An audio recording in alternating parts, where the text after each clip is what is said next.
Online trading কেলেংকাৰীৰ গোচৰত 3 ইউটিউবাৰক তলব কৰিলে ডিব্ৰুগড় আৰক্ষীয়ে। ইউটিউবাৰ অবয়ব ভূঞা, হিমাশ্ৰী শইকীয়া আৰু চক্ৰপাণী পৰাশক ডিব্ৰুগড় সদৰ থানাত জেৰা চলাই CIDয়ে। শনিবাৰে দিনৰ ভাগত দ্য আনটল্ডৰ অবয়ব ভূঞা আৰু জাম্পিং স্পাইডাৰৰ হিমাশ্ৰী শইকীয়াক জেৰা চলালে ডিব্ৰুগড় অতিৰিক্ত আৰক্ষী অধীক্ষক চিজেল আগৰৱালাই। অন্যহাতে সন্ধিয়াৰ ভাগত বাৰ্তালাপৰ ইউটিউবাৰ চক্ৰপাণী পৰাশৰকো জেৰা চলাই CIDয়ে। উল্লেখযোগ্য যে ইউটিউবাৰ অবয়ব ভূঞা আৰু হিমাশ্ৰী শইকীয়াই পডকাষ্টত অভিনেত্ৰী চুমি বৰাৰ সাক্ষাৎকাৰ গ্ৰহণ কৰিছিল। অনলাইন ট্ৰেডিং কেলেংকাৰীৰ অন্যতম অভিযুক্ত চুমি বৰাৰ বিয়াৰ প্ৰসংগ চৰ্চা হৈছিল অবয়ব আৰু হিমাশ্ৰীৰ পডকাষ্টত, যাৰ বাবে দুয়োকে ডিব্ৰুগড় আৰক্ষীৰ তদন্তকাৰী বিষয়াই তলব কৰি ভাষ্য গ্ৰহণ কৰে। ইফালে ডিব্ৰুগড় ৰাজ মেৰিডিয়ানত অনুষ্ঠিত হোৱা পাৰ্চেলিয়া ফাৰ্মাচিউটিকেল প্ৰাইভেট লিমিটেড নামৰ ঔষধ প্ৰতিষ্ঠানটোৰ উদ্বোধনী কাৰ্যসূচীত অংশগ্ৰহণ কৰাৰ লগতে পাৰ্চেলিয়া আয়োজন কৰা ডক্টৰ্ছ ডেৰ উপলক্ষে চিকিৎসকসকলক লৈ পডকাষ্ট কৰিছিল চক্ৰপাণী পৰাশৰে। শনিবাৰে চক্ৰপাণী পৰাশৰক বিয়লি 4 বজাৰ পূৰ্বে ডিব্ৰুগড় সদৰ থানাত উপস্থিত হ'বলৈ কোৱা হৈছিল। তদন্তকাৰী বিষয়াৰ ওচৰত চক্ৰপাণী পৰাশৰে নিজৰ ভাষ্য প্ৰদান কৰাৰ লগতে দুয়োটা অনুষ্ঠানত সংগ্ৰহ কৰা ভিডিঅ' ক্লিপো জমা দিয়ে। ইফালে আটাইকেইজন ইউটিউবাৰকে ডিব্ৰুগড় আৰক্ষী ভাৰতীয় ন্যায় সংহিতাৰ 179 ধাৰাৰ অধীনত তলব কৰা হয়। ট্ৰেডিং কেলেংকাৰীৰ গোচৰত বিশাল ফুকন, চুমি বৰা, তাৰ্কিক বৰা, অম্লান বৰা আৰু অভিজিত চন্দা গ্ৰেপ্তাৰ হৈ ডিব্ৰুগড় কেন্দ্ৰীয় কাৰাগাৰত বন্দীত্বৰ জীৱন কটাই আছে। সকলোবিলাকে সুধিছে। মই যদি কওঁ স্পষ্টকৈ যিখিনি তথ্য মোৰ ফালৰ পৰা দিবলগীয়া আছিল সেইখিনি মই দিলোঁ খুব ধুনীয়াকৈ। মই তেওঁলোকৰ পাৰ্চেলিয়া অনুষ্ঠানটোত উপস্থিত আছিলোঁ, এজ এ গেষ্ট হিচাপে আছিলোঁ। আৰু তাৰপিছত তেওঁলোকে ডক্টৰ্ছ ডে বুলি এটা অনুষ্ঠান পাতিছিলে, তাতো মই উপস্থিত আছিলোঁ। আৰু এই কথাখিনি আলোচনা হ'ল মই কেনেকৈ চুমি বৰাক লগ পাইছিলোঁ বা বিশালৰ লগত মোৰ কি সম্পৰ্ক, এনেকুৱা ধৰণৰ কথা। আৰু গোটেইখিনি স্পষ্টকৈ তেওঁলোকক কোৱা হৈছে। আৰু দুজন বিশেষ বিষয়াই মোক সুধিলে, খুব হাঁহি ফূৰ্তিৰ মাজেৰে কথাবিলাকো হ'ল আৰু তন্নতন্নকৈ উত্তৰবিলাক সুধিছে আৰু স্পেচিফিক সুধিছে, মোৰ স্পেচিফিক দিবলৈ চেষ্টা কৰিছোঁ। আল্টিমেটলি ক'ব পাৰে আপোনালোকে বাৰ্তালাপ ভালকৈ হ'ল। একচুৱেলি মোৰ সময়টো কি হ'ল, তেওঁলোক অহা দেৰি কৰিলে। মোক 4টা বজাত মাতিছিলে, মই সোনকালে গুচি আহিলোঁ। গতিকে প্ৰায় 45 মিনিটমান মই বহিলোঁ, কথা পাতিলোঁ। আৰু তাৰপিছত যেতিয়া আহিলে তেওঁলোকে খুব ধুনীয়াকৈ মোৰ লগত কথা আলোচনা কৰিলে, কথা পাতিলোঁ। ভাল লাগিলে। নাই সেইবিলাক মোৰ লগত সোধা নাই। মই পডকাষ্ট কৰিছিলোঁ নেকি সুধিছে, মই পডকাষ্ট কৰা নাই তেওঁলোকক লৈ পেলাই। মোক অকল এই পাৰ্চেলিয়াৰ অনুষ্ঠানটোৰ কথা সুধিলে, কোন কোন আহিছিল অনুষ্ঠানটোলৈ। মই এটা পেন ড্ৰাইভ লৈ আহিছিলোঁ একচুৱেলি, আৰু সেই পেন ড্ৰাইভটো মই দেখাই দিওঁ। সেই পেন ড্ৰাইভটোত মই গোটেইখিনি যিখিনি ভিডিঅ' আছিলে মোৰ এই পেন ড্ৰাইভটোত লৈ আহিছিলোঁ, সেইখিনি মই তেওঁলোকক ছাবমিট কৰিছোঁ। আৰু তেওঁলোকে ইতিমধ্যে গোটেইখিনি ভিডিঅ' অনলাইনত পাইছে, বাৰ্তালাপৰ ভিডিঅ'ত পাইছে। আৰু তেওঁলোকে ভালেই পাইছে। আৰু কিবা যদি তথ্য লাগে তেতিয়াহ'লে মই দিম বুলি কৈছোঁ, যদি মই কিবা চ'ৰ্চ পাওঁ। আৰু এইটো খুব প্ৰয়োজনীয় আমাৰ, যে ইমান ডাঙৰ এটা কেছত যে আমি ডিজিটেল প্লেটফৰ্মত থাকিও যে তেওঁলোকক সহায় কৰিব পাৰিছোঁ CID। এই পাৰ্চেলিয়াৰ যিটো আপোনাৰ উদ্বোধনী অনুষ্ঠানত আপুনি আছিলে, তাত কিবা আপোনাৰ দীঘলীয়া অনুষ্ঠান আছিলে, তেওঁলোকে কিবা পেড প্ৰমোচন বা ইত্যাদি কথা সুধিছে নেকি আপোনালোকক? সুধিছে, নিশ্চয় সুধিছে। আৰু সেইটো কথাই মোক বাৰে বাৰে সুধিছে তেওঁলোকে, এইটো পেড প্ৰমোচন আছিলে নেকি। মই এটা কথাই কৈছোঁ যে কেতিয়াবা আমাৰ ইমান দূৰলৈ আহিলে আমাৰ কিবা এটা লোৱা হয়, নোলোৱা নহয়। কিন্তু তেওঁলোকে থকা খোৱা অহাৰ ব্যৱস্থা কৰি দিছিলে আমাক, ঠিক আছে, পাৰ্চেলিয়াৰ অনুষ্ঠানটোত। গতিকে তাৰ কাৰণে আমাৰ একো লোৱা হোৱা নাছিলে, দিয়া হোৱা নাছিলে। গতিকে গোটেইখিনি যিহেতু কৰি দিছে, গাড়ীলৈকে আমাক দি দিছিলে, গতিকে তাত বেলেগ একো কৰা নাছিলে। আৰু সেই অনুষ্ঠানটোৰ বিষয়ে সুধিলে, কোন কোন উপস্থিত আছিলে তাত স্পেচিয়েলি, আৰু কি কি হৈছিলে সেই অনুষ্ঠানটোত, সেইখিনি নৰ্মেল। আপুনি যে পেন ড্ৰাইভটো দেখালে, ইয়াতে আপোনাৰ কোনবোৰ অনুষ্ঠান? 2টা অনুষ্ঠান আছে ইয়াতে। পাৰ্চেলিয়াৰ অনুষ্ঠানটো আছে, আৰু যিটো ডক্টৰ্ছ ডেৰ কাৰণে আমি শ্বুট কৰিছিলোঁ পাৰ্চেলিয়াৰ লগত টাই আপ কৰি পেলাই, সেই শ্ব'টো আছে। যিসকল ডক্টৰ আহিছিলে তেওঁলোকৰো ভিডিঅ'খিনি অলৰেডি তেওঁলোকে পাইছে, তথাপি মই লৈ আহিছিলোঁ, মোক লৈ আহিব কৈছিলে। বাছ সেইটো। এই কি কয়, আপোনাৰ যেতিয়া পাৰ্চেলিয়া অপেনিং কোন সময়ত আছিলে? সেইটো পাৰ্চেলিয়া অপেনিং আছিলে 10 ফেব্ৰুৱাৰী মানে 2024। এইটো ৰাজ মেৰিডিয়ান হোটেল, তেওঁলোকে তাতে পাতিছিল। আপোনাৰ সেই পাৰ্চেলিয়াৰ কাৰণে যোগাযোগ কোনে কৰিছিলে? তেওঁলোকৰ ৰাজীৱে কৰিছিলে। তাৰপিছতে আমি কথা আগবাঢ়িলোঁ তেনেকৈ। ঠিক আছে, আহিম বুলি ক'লে, এতিয়া গেষ্ট হিচাপে মাতিছে। তাতে ডক্টৰসকল আছিলে, তাতে ড্ৰাগ ইনস্পেক্টৰ আছিলে। আমি সুধি লওঁ প্ৰগ্ৰেম এটা হোৱাৰ আগতে যে কোন কোন থাকিব। আমি সেই ছেইম প্ৰচিডিঅ'ত সুধি লৈছিলোঁ। যেতিয়া দেখিলোঁ বা ইমানখিনি ডাঙৰ ডাঙৰ মানুহ আহিব, এইটো যাবই লাগিব। নীলাক্ষীয়ে গান গাইছে তাত, তো চব ঠিকে আছিলে। মানুহ চিনি পাবলৈ ভুল হৈ গ'ল।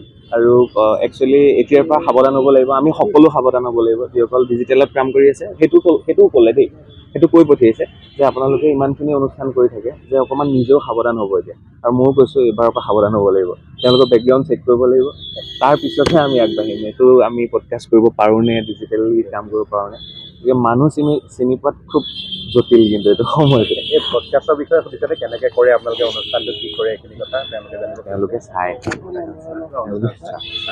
বুলি কৈছে ভাল আকৌ অহাৰ কথা কিবা সেইটো এইটো কোৱা নাই খালি মই মোকো কৈছে যে আৰু কিবা তথ্য লাগিলে সহযোগিতা লাগিলে কৰিব তাৰপিছত নিশ্চয় কৰিম কেলৈ নকৰিম আপোনালোকে আকৌ মাতিলে আকৌ আহিম আৰু সেইটোৱে আমাৰ দায়িত্ব আৰু মোৰ ভাল লাগিছে যে এই ইমান ডাঙৰ এটা স্কেমত যে মই অকণমান তেওঁলোকক সহায় কৰিব পাৰিছোঁ মেইনলি সেইটোৱে আৰু মিডিয়াত বিশেষভাৱে বিভিন্ন ধৰণৰ চৰ্চা হৈ থাকে কিন্তু আচল ভিতৰত কি চলি থাকে বা ভিতৰি কি হৈ আছে সেইটো অকণমান ভালকৈ প্ৰচাৰ কৰিলে ভাল লাগে থেংক ইউ ছ' মাছ ধন্যবাদ থেংক ইউ বাবে আপোনালোকে ডিব্ৰুগড় সদৰখনত মতা হৈছিলে কেনেধৰণে কি বিষয় আচলতে এই দেশৰ নাগৰিক হিচাপে এনেকুৱা ধৰণৰ ইনভেষ্টিগেশ্যনত যদি আমি কিবা এটা কাৰণেও যদি নামটো ওলাই আমি ইনভেষ্টিগেশ্যনৰ পাৰ্ট হোৱাটো নেচেচাৰী হৈ যায় আৰু যিহেতু পডকাষ্টৰ প্ৰসংগ আহিছিল এনেকুৱা এটা ধাৰণা ওলাই দিয়া হৈছিল যে পডকাষ্টবোৰ কেৱল প্ৰমোশ্যনৰ কাৰণে ব্যৱহাৰ কৰা হয় কাৰণ ডিজিটেল প্লেটফৰ্মত হয় আৰু খুব নতুন বস্তু এটা ইয়াতে সেইকাৰণে আজি আমাক ষ্টেটমেণ্ট এটা ৰেকৰ্ড কৰিবলৈ মতা হ'ল যে কি ধৰণে পডকাষ্টবোৰ আমি কৰোঁ কিয় কৰোঁ আৰু কেনেকৈ তেওঁক বিশেষকৈ চুমি বৰাক আমি নিমন্ত্ৰণ জনাইছিলোঁ সেইবাবে মাতিলে মাতাৰ পিছত ইয়াতে ধুনীয়াকৈ সোধপোছ কৰি গোটেইখিনি কথা ষ্টেটমেণ্টত ৰেকৰ্ড কৰিলে ৰেকৰ্ড কৰাৰ পিছত বেছি দেৰি দীঘলীয়া কথা নহ'ল ছুটি কথাই হ'ল তেওঁলোকে ফৰ্মেলি কথাখিনি খালি ৰাখিলে আৰু বাকী সেয়াই আৰু পডকাষ্ট আৰু যে প্ৰমোশ্যন একেই নহয় সেই কথাটো ইয়াৰে পিছত ওলাই যাব বুলি আমি আশা কৰিছোঁ আৰু সত্য যেতিয়া বাহিৰত থাকিব তেতিয়া বেছি ভাল আৰু যদি তাৰ কাৰণে আমি এনেকৈ আহি পেলাই কথাখিনি কোৱাটো দৰকাৰী তেতিয়া আমি ইয়াৰে আহি পেলাই কথাখিনি কোৱাটো হয়তো আমাৰ বাবে দৰকাৰী হৈ যায় সেইবাবে আজি আহিলোঁ আৰু গোটেইখিনি কথা পাতি হয় ট্ৰেডিঙক লৈ তেওঁলোকৰ চুমি বৰা বা বিশেষজনৰ ট্ৰেগিঙক লৈ কোনো ধৰণৰ তেওঁলোকে এনেধৰণৰ তথ্য আপোনাৰ হাতত তেওঁলোকে হেৰি কৰিছিলে নেকি যে এইটো বিষয়ত আপুনি কওক বা এইটো লেনদেনৰ বিষয়ে কওক হয় বিশেষকৈ সেইদিনাখন যেতিয়া এই ঘটনাটো হ'ল আমাৰ প্ৰত্যেকটো চেনেলত আমাৰ পডকাষ্টৰ ক্লিপ এটা দিছিল বিয়াৰ কথা আৰু যদি আপুনি মন কৰে তেওঁ ছাৰেণ্ডাৰ কৰাৰ পিছত অকল এটা নিউজ চেনেলক তেওঁ এটা ইণ্টাৰভিউত বেলেগ ধৰণে তেওঁ ব্যাখ্যা এটা আগবঢ়াইছিল আমাৰ 1 ঘণ্টীয়া পডকাষ্টত এবাৰো তেওঁ বিশাল ফুকনৰ নামটো লোৱা নাছিল কিন্তু তেওঁ যি ইণ্টাৰভিউ ৰিচেণ্টলি দিলে তাতে অকল বিশাল ফুকনৰে নাম লৈছিল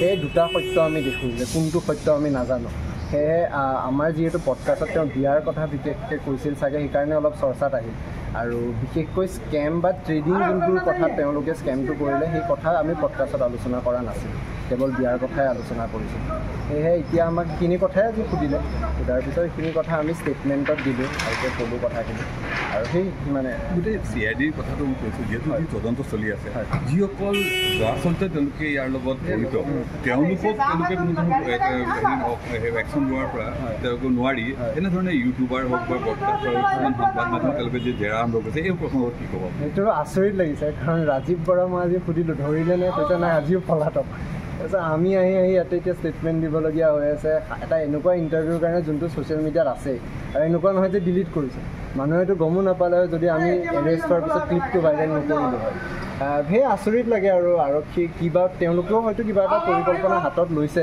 যাৰ কাৰণে আমাক মাতি আনিছে আৰু হয়তো ডিজিটেল মিডিয়াক এতিয়া আৰু প্ৰাসংগিক কৰি দিছে যে পডকাষ্ট বস্তু এটা অসমত আছে বুলি আজি চৰ্চাত আৰম্ভ হৈছে নহ'লে টিভি চেনেলে আমাক কিয় ডিজিটেলত কাভাৰ কৰিব যে আমিও সুযোগটো লৈ পেলাই এতিয়া আৰম্ভ কৰি দিছোঁ আৰু বাকী সবিশেষ গোটেই চুমিৰ কেছটোৰ কথা আমি সত্যত আলোচনা কৰি আছোঁ বেছি ডিটেইলছ লাগিলে সত্য চালে সত্য গোটেই যিটো আপোনাক যিহেতু মাতিলে আপোনালোকক দীঘলীয়া আজি তেওঁলোকে মানে আমি জেৰা বুলি কৈছোঁ ধৰক সেই প্ৰসংগবিলাক চালে আপুনি কি বুলি ভাবে যিটো তদন্ত যি ধাৰা তেওঁলোকে কৰি আছে CID হওক বা CBI যিটো হস্তান্তৰ কৰা আপুনি কিমান চিৰিয়াছ বুলি ভাবে গোটেই যথেষ্ট চিৰিয়াছ কাৰণ যদি একদম সামান্য ইণ্টাৰভিউবিলাক চাই তাৰ পৰা প্ৰশ্ন ওলাই ষ্টেটমেণ্ট ৰেকৰ্ড কৰিছে তেতিয়াহ'লে আপুনি ক'বই লাগিব যে সৰুৰ পৰা সৰু ডিটেইলছ তেওঁলোকে মন দিছে কিন্তু সৰুৰ পৰা সৰু ডিটেইলছ চাই থাকোঁতে ডাঙৰ পৰা ডাঙৰ ডিটেইলছে আজিলৈকে পলাতক হৈ আছে চুমি বৰাই 10 দিন ধৰি পলাতক হৈ আছিল কেমেৰাৰ আগত কৈ দিলে যে ডিব্ৰুগড়তে তেওঁ লুকাই আছিল তাৰপিছতো ধৰিব নোৱাৰিলে এতিয়া আচৰিতটো ময়ো আপোনালোক যিমান হতভম্ব হৈছে আচৰিত হৈছে ময়ো ইমানে আচৰিত হৈছোঁ কিন্তু নাগৰিক হিচাপে আমাৰ যি কৰ্তব্য আমি সেইখিনি কৰি যাম আৰু অনাগত দিনতো যদি আহি এনেকুৱা কিবা ষ্টেটমেণ্ট দিয়াটো প্ৰয়োজন হয় আমি আহিম আজি আপোনাৰ কোনে ইয়াৰে এডিশ্যনেল SP মেম আছিল আগৰৱালা মেম তেওঁ গোটেইখিনি আপুনি চাই থকা বুলি গম পালোঁ তেওঁৰে লৈছে মানে কথা বতৰা পাতিলে সেয়াই নৰ্মেল আৰু ফৰ্মেলিটিছ কাৰণে মাতিছে পডকাষ্ট কৰিছিলোঁ সেইটো ৰিলেটেডে কথা সুধিছে আৰু কৈছোঁ সেয়া নৰ্মেলি আৰু নৰ্মেলি কথা সুধিছে কেতিয়া কৰিছিলে কিমান দীঘল আছিলে পডকাষ্টটো আৰু মানে ফাইনেন্সিয়েল কথা কিবা কৈছিলে নেকি সেইবিলাকে সুধিছে নৰ্মেলি আৰু সুমি বাই মানে কিবা কৈছিলে নেকি তেনেকুৱা ধৰণৰ কথা সেইবিলাকে নৰ্মেলি সুধিছে আৰু মানে কি কথা পাতিছিলোঁ আগত বা পাছত ইণ্টাৰভিউ সেইবিলাকে নৰ্মেলি পুলিচ মেম আছিলে মেম এগৰাকী আছিলে পডকাষ্টটো 10 মাহমান হৈছে 10 মাহৰ আগত বিয়াৰ আগত কৰিছিলোঁ তেখেতক সুমি বৰা বিশালৰ নাই কৰা নাই মই যোগাযোগ কৰিছিলোঁ বহুত আগৰ পৰাই তেখেতৰ লগত যোগাযোগ কৰিছিলোঁ মানে পডকাষ্ট কৰিম বুলি কৈ আছিলোঁ যিহেতু তেওঁ কালচাৰেলি বহুত এক্টিভ নাচে সেইটো বেচিছত মাতিছিলোঁ আৰু তেওঁ আহিছিলে যেতিয়া ৰাঘৱৰ চিনেমা চলি আছিলে সেইটো সময়তে আহিছিলে তেনেকৈ পডকাষ্ট কৰিছিলে সুধিছে সেইখিনি সুধিছে পডকাষ্ট সেই নৰ্মেলি পডকাষ্ট কেতিয়া কৰিছিলে আৰু চেনেলটো কেতিয়া ষ্টাৰ্ট কৰিছে সেইবিলাক সুধিছে আৰু নৰ্মেল কথা আৰু বেলেগ একো নাই সোধা পোছা কৰিছে আৰু ফৰ্মেল হিচাপে ফিনেন্সিয়েল মানে কৈছিলে নেকি পডকাষ্টত তেনেকুৱা আমাৰ তেনেকুৱা ধৰণৰ একো কথা কোৱা নাই আৰু সেইবিলাকে আৰু নাই সেইবিলাক নাছিলে কাৰণ মই নৰ্মেলি যেনেকৈ গেষ্টক মানে পডকাষ্ট কৰোঁ তেনেকৈ আছিলে কোনো প্ৰমোশ্যন নাছিলে নৰ্মেল ইণ্টাৰভিউ আছিলে তেওঁৰ লাইফৰ কথা পাতিছিলোঁ ট্ৰলিং বা আগৰ সেইবিলাক কথা পাতিছিলোঁ নৰ্মেল কথা আছিলে আৰু একো পইচা চইচা লোৱাৰ এইবিলাক কথা নাছিলে নাই এতিয়ালৈকে কোৱা নাই কিন্তু দেই কোৱা নাই ঠিক আছে অসমাদিত্য ডিব্ৰুগড় NKS হুণ্ডাইলৈ স্বাগতম নৰ্থ ইষ্টৰ প্ৰথম GDSI 2.0 ফিচাৰ্ছ ডিলাৰ হৈছে NKS হুণ্ডাই অত্যাধুনিক সা সুবিধাৰে তৈয়াৰী most updated হুণ্ডাই ডিলাৰ এতিয়া ডিব্ৰুগড়ত আমাৰ NKS হুণ্ডাই ডিলাৰত open sales consultant room customer ৰুমৰ লগতে পুৰণি গাড়ীৰ এক্সচেঞ্জ ফেচিলিটিও ৰখা হৈছে ইয়াত সেলছৰ লগতে সাৰ্ভিস সেক্টৰৰ সুন্দৰ সুবিধা আছে প্ৰয়োজনীয় সকলো এডভান্স টুলছ হুইল বেলেন্সিং এলাইনমেন্টৰ অত্যাধুনিক machine post hydraulic lift fully trained man পাৱাৰৰ লগতে nitrogen gas filling facility fully automatic car ৱাছৰ ফেচিলিটিও আছে লগতে NKS হুণ্ডাই ডিলাৰে কাস্টমাৰ সকলৰ সুবিধাৰ্থে মোবাইল সাৰ্ভিস ভেনৰো ব্যৱস্থা ৰাখিছে য'ত হাইড্ৰলিক লিফ্ট ৱাছিং facility wheel balancing tyre pressure check কৰাৰ লগতে বহুখিনি সুবিধাই উপলব্ধ আছে NKS হুণ্ডাইলৈ আহক আৰু সুবিধাসমূহ গ্ৰহণ কৰক